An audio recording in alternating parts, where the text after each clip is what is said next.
महाभारत के प्रेमियों, मैं रामसागर शास्त्री आप लोगों के समक्ष रखने जा रहा हूं एक प्रसंग, गंगा विवाह। देखिए, पहले इस सुंदर भारतवर्ष में एक पुण्यात्मा राजा हुआ जिसका नाम प्रतीक था। इस पुण्यवान भारत कुल में श्रीमान एक कुलदीप हुआ, जो धर्म धुरी और तपसी था, जिसका शुभ नाम प्रतीक हुआ। प्रतीक बड़ा न्यायी राजा था, दीन दुखियों की सहायता करता था, प्रजा को पुत्र के समान समझता था। चौथा पन आ गया परंतु कोई संतान नहीं हुई। प्रतीक की रानी राजा शिव की पुत्री सुनंदा देवी थी। उन्हें संतान की बड़ी चिंता थी।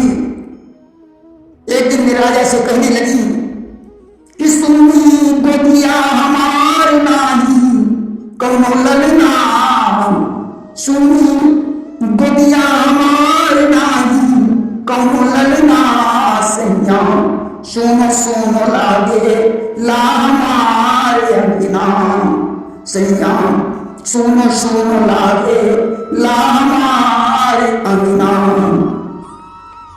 धीरे धीरे समय चक्र आगे बढ़ा और राजा के यहाँ 2 पुत्रों का जन्म हुआ, देवापी और शांतनु।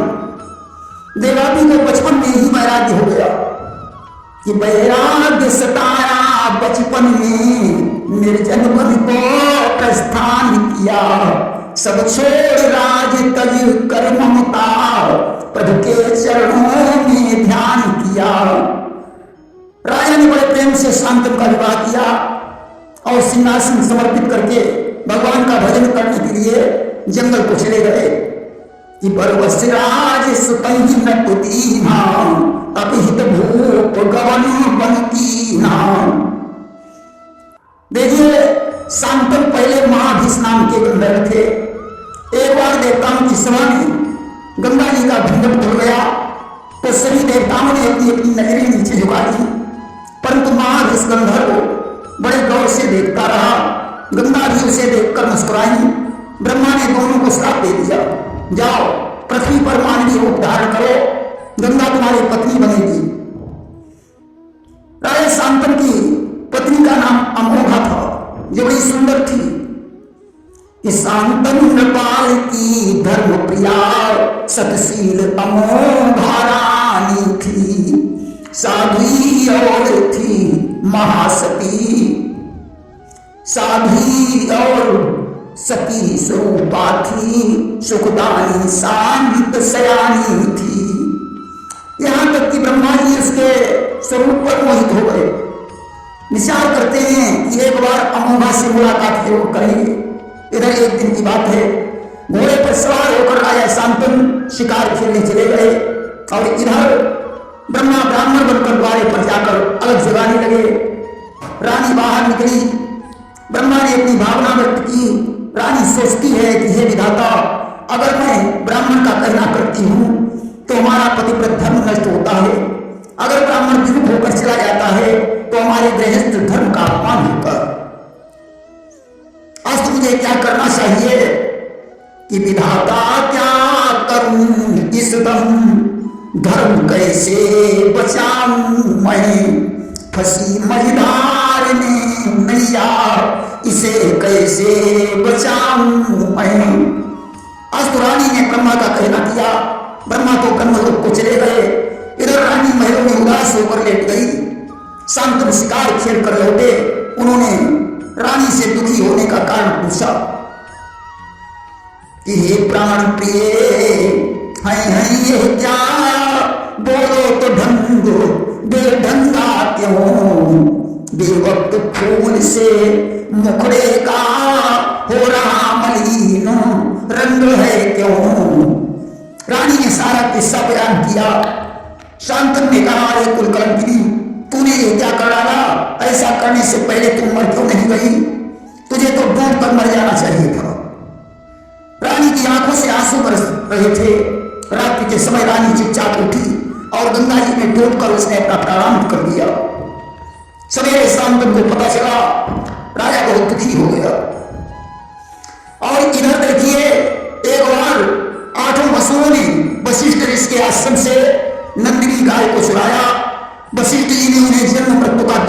का श्राप दे दिया। कहा तुम लोग जन्म लेते ही मर जाओगे, परंतु जिसने गाय को अपने हाथों से खोला है उस देव नामक पशु का उद्धार सहज में नहीं हो पाएगा। उस समय देवताओं ने गंगा जी का आह्वान किया कि तब देवन गंगाहंकारी अप्रगट भई गंगा सुखकारी। आज तो गंगा ने वसुओं को उद्धार करने का वचन दे दिया। इधर पत्नी के वियोग में शांतनु दुखी रहने लगे कि थी यही दशा शांतनु नट की, घट पर मर घट पट घटता था, कटती थी रात मौत बनकर तो दिन रो रो कर कटता था। एक बार वो गिरही राजा वन में भ्रमण कर रहा था। अचानक एक सुंदरी के विषयों की जनकार कान में पड़ी। राजा ने देखा, आज स्वरूप देखकर विचलित होने लगा। पूछने लगा कि रति हो रंगा हो या देवी, नारी बनकर अवतारी हो, हे यौवन धन की रमा रूप वन में इसलिए पधारी हो। है सुना मन मंदिर मेरा, लक्ष्य का उजाला रहा नहीं, आ जाए झलक वीराने में जो प्रेम दान मिल जाए कहीं। सुंदरी ने कहा राजन मुझसे विवाह करना आसान नहीं है। राजा बोला जब तुम कहोगी मैं उसे स्वीकार करूंगा। सुंदरी ने कहा तो सुनो राजन कि जो जी चाहेगा वही काम जीवन भर करती जाऊंगी, जिस दिन रोकोगे उसी समय मैं चली यहां से जाऊंगी। राजा ने स्वीकार कर लिया। अस्त शांतनु के साथ गंगा का विवाह हो गया। अब तो महलों में गंगा रहने लगी, विहार होने लगा। पहले बच्चे ने जन्म लिया, रानी ने वो बच्चा गंगा की धारा में डाल दिया। राजा चुप रहा। धीरे धीरे 7 बच्चे गंगा की धारा में प्रवाहित कर दिए गए। 8वां बच्चा लेकर जैसे ही वह चली, अब राजा से नहीं रहा गया। उसने हाथ पकड़ लिया, बोला अरे दुष्टा तू कितनी क्रूर है। माँ बाप तो अपने बच्चे का को हृदय से लगाते हैं, तू कितनी निर्मम है जो बच्चों को गंगा में बहा देती है। अब कुछ भी हो, मैं यह बच्चा नहीं मरने दे सकता। उसी समय गंगा ने अपना स्वरूप बदल दिया। बोली राजन इस बच्चे को संभालो, मैंने 7 वसुओं का उद्धार किया है लेकिन इसका उद्धार नहीं कर सकी। शादी का तो एक बहाना था, मुझे इन वसुओं का उद्धार करना था, मैं गंगा हूं। इतना कहकर गंगा अंतर्ध्यान हो गई। राजा उस समय उस बच्चे को घर आए, पालन पोषण करने लगे। ज्योतिषियों ने उस बच्चे का नाम देवव्रत रखा। वही बच्चा आगे चलकर भीष्म पितामह के नाम से प्रसिद्ध हुआ।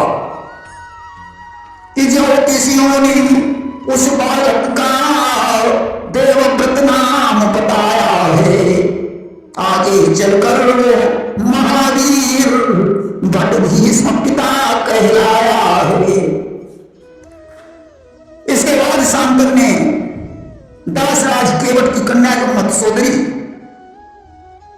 जो उपरिजन बस के तीर से मछली द्वारा उत्पन्न हुई थी, उसके साथ विवाह किया। उस समय केवट ने शांतनु से एक वचन लिया था कि मेरी बेटी का पुत्र ही सिंहासन पर बैठेगा। राय शांतनु दुखी हो गए।